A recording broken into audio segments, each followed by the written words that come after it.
स्वागत छ सम्पूर्ण साथीहरुमा। निर्वाचन प्रहरीको लिखित तथा अन्तर्वार्तामा सोधिने महत्त्वपूर्ण प्रश्नहरूको संगालो पार्ट 2 लिएर फेरि पनि आइसकेको छु। पहिलो महत्त्वपूर्ण प्रश्न साथीहरु, नेपालको पहिलो मुख्यमन्त्री को हुन्? नेपालको पहिलो मुख्यमन्त्री को हुन्? आन्सर गेस गर्नु होला। अप्सन भन्दा चाहिँ टाइम अलि बढी जान्छ। राइट आन्सर साथीहरु डोरमणी पौडेल, बागमती प्रदेशको हुनुहुन्थ्यो उहाँ चाहिँ। साथीहरु भिडियोलाई लाइक गरेर अगाडि बढौं। सगरमाथाको नयाँ उचाइ कति रहेको छ? सगरमाथाको नयाँ उचाइ कति रहेको छ साथीहरु? गेस गर्नुस् आन्सर।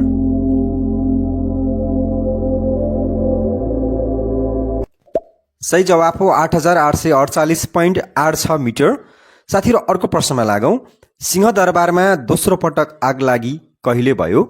एकदमै समसामयिक सोध्न सक्छ। सिंहदरबारमा दोस्रो पटक आग लागि कहिले भयो?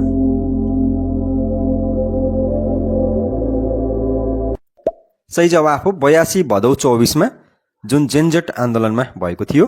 अर्को प्रश्न साथीहरु भिडियोलाई लाइक गर्न नबिर्सिनु होला। क्षेत्रफलको आधारमा नेपालको सबैभन्दा सानो प्रदेश कुन हो? ठूलो प्रदेश चाहिँ कर्णाली हो भने सानो कुन हो? गेस गर्नुस् त आन्सर। सही जवाफ हो साथीहरु मध्य प्रदेश। साथीहरु अर्को महत्त्वपूर्ण प्रश्नमा लागौं। हाल नेपालमा कतिवटा महानगरपालिका छन्? हिजोको पार्ट 1 मा हामीले गाउँपालिका हेरेका थियौं, 460 वटा थिए। अब महानगरपालिका गेस गर्नुस्।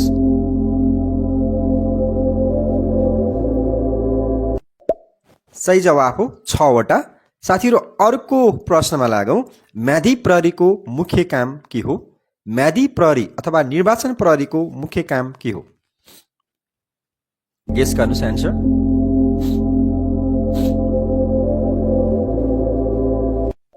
सही जवाफ हो निर्वाचन सुरक्षामा सहयोग गर्ने। अर्को प्रश्नमा लागौं। आगो लागेको बेला कुन नम्बरमा फोन गर्ने? एकदमै महत्त्वपूर्ण, प्राय पुराना प्रश्नहरू छन् पाठ्यक्रममा आधारित भएर। गेस गर्नुहोला राइट आन्सर। सही जवाफ हो 101 नम्बरमा, किनकि दमकल बोलाउनु पर्ने हुन्छ। अर्को प्रश्नमा लागौं। भोट हाल्न जाँदा के अनिवार्य लिएर जानुपर्छ? भोट हाल्न जाँदा के अनिवार्य रूपमा लिएर जानुपर्छ साथीहरु?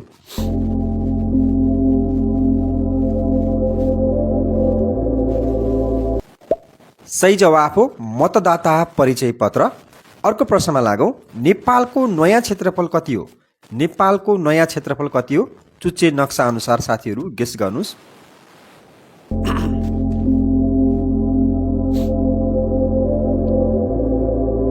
सही जवाफ हो 1,47,516 वर्ग किलोमिटर।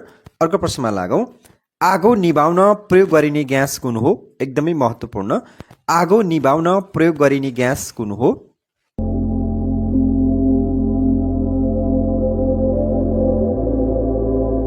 सही जवाफ हो कार्बन डाइअक्साइड ग्यास। साथीहरु हामीसँग फेसबुक पेजमा पनि जोडिनु होला, त्यता पनि हामी डेली क्विज गर्छौं।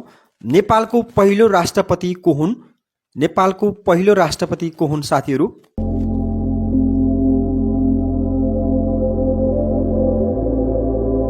सही जवाफ हो रामवरण यादव, डाक्टर रामवरण यादव। महिला भन्यो भने चाहिँ विद्यादेवी भण्डारी लेख्नु होला। अर्को प्रश्न। काठमाडौँ उपत्यकामा कतिवटा जिल्ला पर्दछन् साथीहरु? सोधिसकेको प्रश्न। काठमाडौँ उपत्यकामा कतिवटा जिल्ला पर्छन्? सही जवाफ हो 3 वटा, काठमाडौँ, भक्तपुर र ललितपुर। अर्को प्रश्नमा लागौं। प्रहरीलाई खबर गर्न कुन नम्बर प्रयोग गरिन्छ अथवा गर्नुपर्छ? प्रहरीलाई खबर गर्न गेस गर्नु होला आन्सर।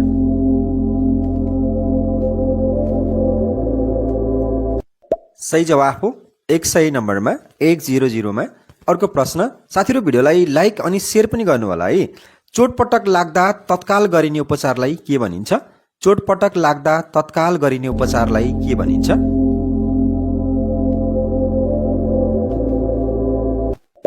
सही जवाफ हो साथीहरु प्राथमिक उपचार भनिन्छ। अर्को प्रश्नमा लागौं। नेपाल प्रहरीको स्थापना कहिले भयो? नेपाल प्रहरीको स्थापना कहिले भएको हो? आन्सर गेस गर्नु साथीहरु।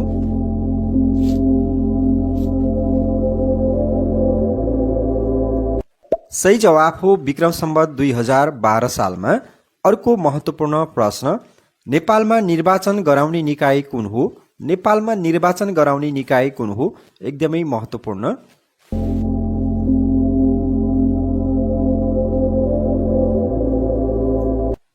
सही जवाफ हो निर्वाचन आयोग। साथीहरू अर्को प्रश्नमा लागौँ। नेपालमा कति प्रकारको माटो पाइन्छ? नेपालमा कति प्रकारको माटो पाइन्छ? धेरै परीक्षाहरूमा सोध्ने गर्छ यो क्वेसन।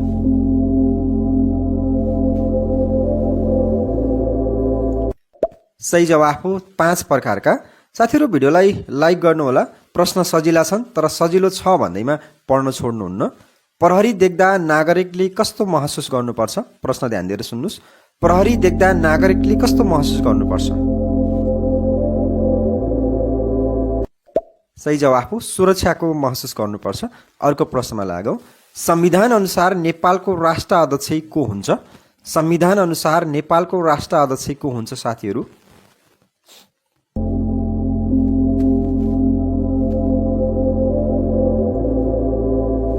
सही जवाफ हो राष्ट्रपति।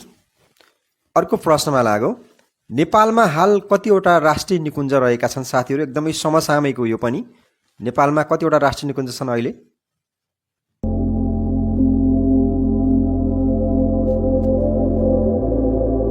राइट एन्सर साथीहरू 13 वटा छायानथ राष्ट्रिय निकुञ्ज थपिएको छ।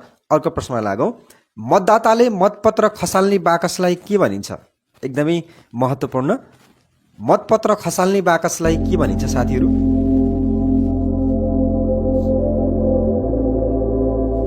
सही जवाफ हो मतपेटिका भनिन्छ। अर्को प्रश्नमा लागौँ। स्थानीय तहको निर्वाचन कति वर्षमा हुन्छ? स्थानीय तहको निर्वाचन कति वर्षमा हुन्छ?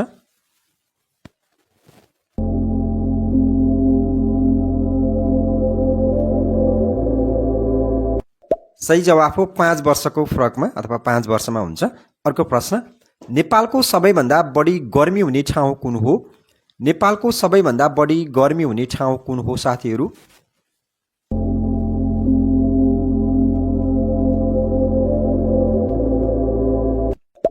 सही जवाफ हो नेपालगञ्ज, जुन बाँके जिल्लामा पर्दछ। अर्को प्रश्न। मतदान गर्ने व्यक्तिको हातको औँलामा लगाइने मसीलाई के भनिन्छ? गेस गर्नुहोस् एन्सर। भिडियोलाई लाइक गर्नुहोला है, शेयर गरेर पनि राख्नुहोला। सही जवाफ हो अमेट मसी भनिन्छ। D is right answer.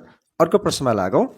मनोकामना मन्दिर कुन जिल्लामा पर्दछ जहाँ मगर जातिका पुरोहित हुने चलन छ? गेस गर्नुहोस् साथीहरू। मनोकामना मन्दिर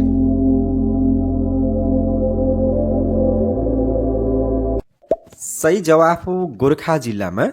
अर्को महत्त्वपूर्ण प्रश्नमा लागौँ। ट्राफिक बत्तीमा रातो रङको अर्थ के हुन्छ साथीहरू?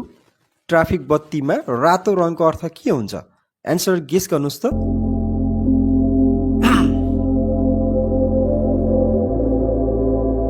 सही जवाफ हो रोकिनु। अर्को प्रश्नमा लागौँ। लुम्बिनी प्रदेशको राजधानी कहाँ हो? लुम्बिनी प्रदेशको राजधानी कहाँ हो? 7 वटा प्रदेशका राजधानीहरू जान्नुहोला।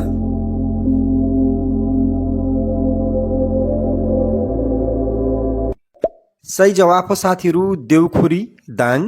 अर्को प्रश्नमा लागौँ। नेपाल प्रहरीको सबैभन्दा माथिल्लो अफिसर पद कुन हो? गेस गर्नु साथीहरू। Right answer.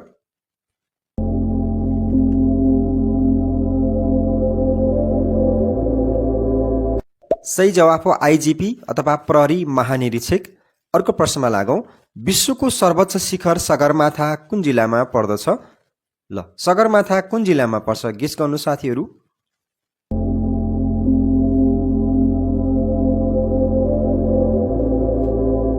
सही जवाफ हो सोलुखुम्बु जिल्लामा। साथीहरू आजको अन्तिम प्रश्न। प्राथमिक उपचारको बाकसलाई के भनिन्छ? प्राथमिक उपचारको बाकसलाई के भनिन्छ? साथीहरू लाइक र शेयर गर्नुहोला। अर्को पार्टमा चाहिँ हामी फेरि पुनः नयाँ क्वेसनको साथमा भेट्नेछौँ। सही जवाफ हो first aid box. Thanks for watching.